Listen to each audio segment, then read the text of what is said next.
tanggal 8 ikut datang ke... Betul yang mulia. Siapa yang memberitahu saudara?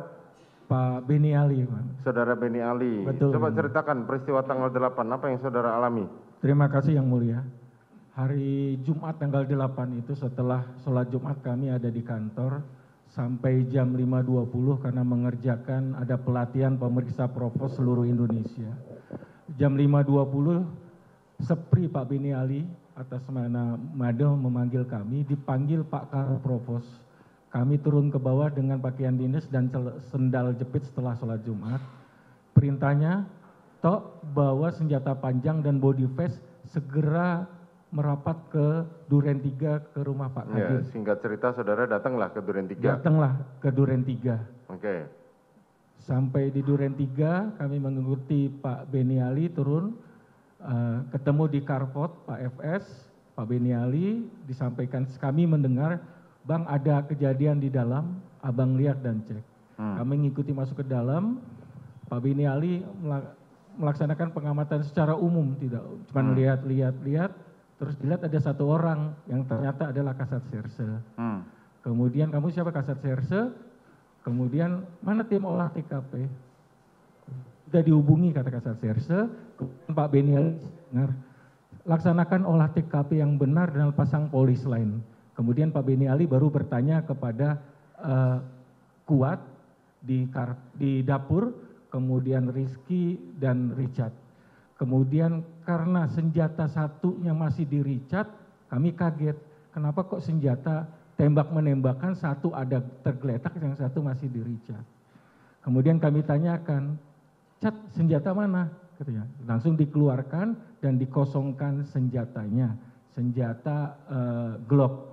Kemudian saya tanya, Cat mana simsanya, surat izin membawa dan menggunakan senjata api atau simsa. Jadi yang dikeluarkan pertama itu KTP dengan KTA saja, bukan simsa. Saya dalam hati kami ada masalah dengan simsa. Baru dikeluarkan simsa, kami pegang simsanya, kami cek simsanya atas nama Richard tapi tidak ada foto. Saya bilang agak keanehan ini. Kemudian masa berlakunya 24 Desember 2022 masih berlaku. Saya balik, saya cek nomor senjatanya, kok cuma 3 angka, MPY 851. Saya bilang agak aneh juga. Itulah saya rapatkan simsa, nomor senjata dengan senjata Glock, kami rapikan, kami pegang senjatanya untuk mensejajarkan nomor senjata dengan nomor simsa adalah sama. Kami laporkan ke Pak Beni, izin Pak untuk nomor simsa dan nomor senjata sama. Kemudian diperintahkan cari perwira yang senior untuk nanti dibawa ke propos oleh AKP Tatak. Kemudian Pak Beni Ali nanya, ibu di mana toh? Wah, tidak tahu dan tidak ada di sini, kami bilang. Akhirnya Pak Beni Ali, benar cerita Pak Beni Ali, keluar nemui Pak FS, kami ngikut, ibu di mana dan? Di Saguling. Saya harus tahu cerita sebenarnya. Dan kami berangkat ke Saguling. Saya dengan Pak Beni Ali dengan mobil propos, Pak FS dengan mobil Pak FS ke Saguling. 5 menit menuju Saguling, ketemu ibu turun dari bawah, ditanya Pak Beni Ali, kami mendengar dan ada Pak. Saudara sempat bertemu lah ya dengan saudara Singkat Putri. ceritanya sama. Ya. Jam masih ingat dia menggunakan baju apa? Tidak ingat kan? Tidak ingat. Siap. Oke, lanjut. Setelah selesai, sudah toh ibu sok nggak bisa ditanya banyak, kita kembali ke TKP.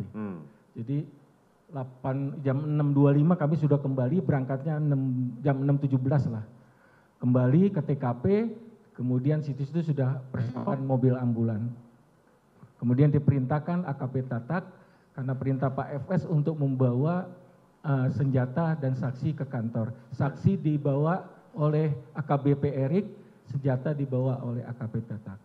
Kemudian setelah itu mobil ambulan datang. Saudara kemana? Ke rumah sakit atau ke kantor provos? Siap, majelis. Saudara ikut ke kantor ke rumah sakit. Ke rumah sakit menunggu proses otopsi. Iya, jadi begitu ambulan datang, Pak FS ngomongnya sudah nggak enak. Pak Kabak, antar itu ke rumah sakit. Diperintahkan saudara FS yang merintahkan saudara. Iya. Oke, kemudian? Dalam hati saya nggak ada yang senior lagi atau yang muda gitu maksudnya. Karena Itu kan lebaran besok itu kemarin. Saya belum bayar hewan kurban, jadi saya mestinya minta izin waktu itu, kok kasar begini, saya bilang ngegas kalau istilahnya. Jadi Terus? saya antar, ya udahlah saya kawal. Saya tanya pengemudi ambulan, lewat mana jam segini nggak macet?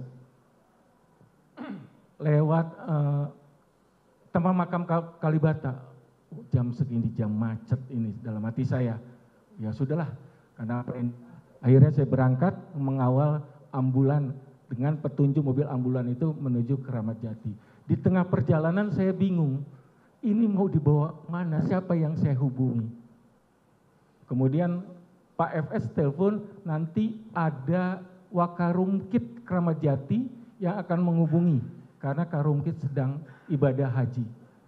Nah, saya di WA, silakan bawa ke kamar jenazah.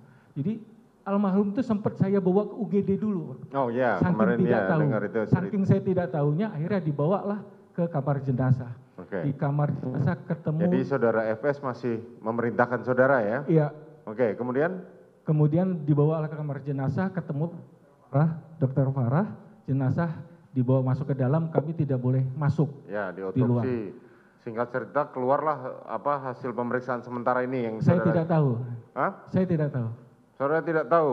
Iya, yang kami antar hanya surat otopsi. Surat otopsi. Yang dari Jakarta Selatan. Ya. Ya. Saudara nunggu sampai selesai? Ya, saya tidak sampai selesai, tetapi setengah perjalanan kami mencari perintah Pak Sesro mencari baju PDU 1 upacara yang akan digunakan. Siap, betul. Akhirnya dapat dari saudara adiknya, Iya. Marisa. Dapat dari ajudannya di posko. Iya, kan itu dari baju dibawa oleh adiknya. Iya, betul. Kemudian setelah selesai jam 3 atau jam 4, Pak Ferdi ngebel lagi, Pak FS. Nadanya sudah nggak enak, sudah biasanya di alma mater kami tidak ada kata kasar, ini sudah. Pak Kabak bawa barang bukti jadikan satu dengan senjata. Di alma mater ini kalau senior junior beberapa kesempatan Pak Ferdi, Pak FS itu selalu bilang, selama matahari tidak terbit dari utara dan air laut masih asin, senior tetap senior. Jadi kemarin ngomongnya ngegas, Pak. Sudah dalam hati saya, ya kalau jenderal udah bisa ngegas-ngegas senior ya, inilah yang saya alami, saya bilang. Akhirnya saya antar juga, saya serahkan ke Agus Patria setelah kami mengantar jenazah ke kargo bandara. Oke, kemudian? Kami ngantar ke kargo bandara, kemudian kami menyerahkan barang bukti ke Paminal. Demikian Majelis Hakim. Itu saja? Iya betul. Selanjutnya saudara ikut memeriksa kejadian di Paminal, saudara ikut? Siap tidak, Pak. Tidak? Siap. Apalagi yang saudara ketahui? Saya hari Senin setelah apel kami dipanggil untuk mendampingi Pak Karo Paminal ke Jambi. Oh, saudara ikut ke itu seperti yang saudara terangkan. Selebihnya ada lagi yang saudara ketahui? Mulai saat itu saya tidak dipanggil lagi sama FS, dan mungkin kesel sama saya. Kenapa kesel? Ya, kami melaksanakan perintah karena saya bilang, walaupun saya kombes butut, saya senior Pak FS. Iya, kenapa kesel dengan saudara? Ya kesel.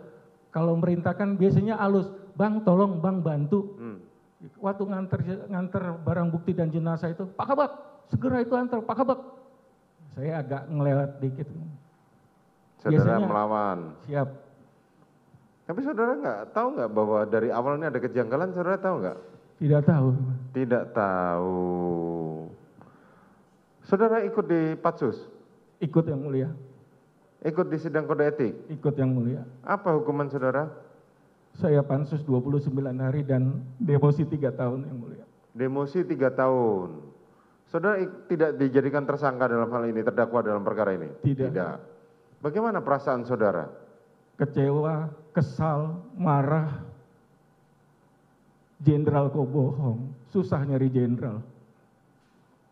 Keluarga kami malu. Kami paranoid nonton TV, media sosial. Jenderal kok tega menghancurkan karir. 30 tahun saya mengabdi, hancur di titik nadi terendah pengabdian saya. Belum yang lain-lain yang anggota-anggota hebat Polda Metro Jakarta Selatan kami. Bayangkan Majelis Hakim, kami Kabak Gakum yang biasa memeriksa polisi yang nakal, kami diperiksa. Bayangkan majelis hakim bagaimana keluarga kami.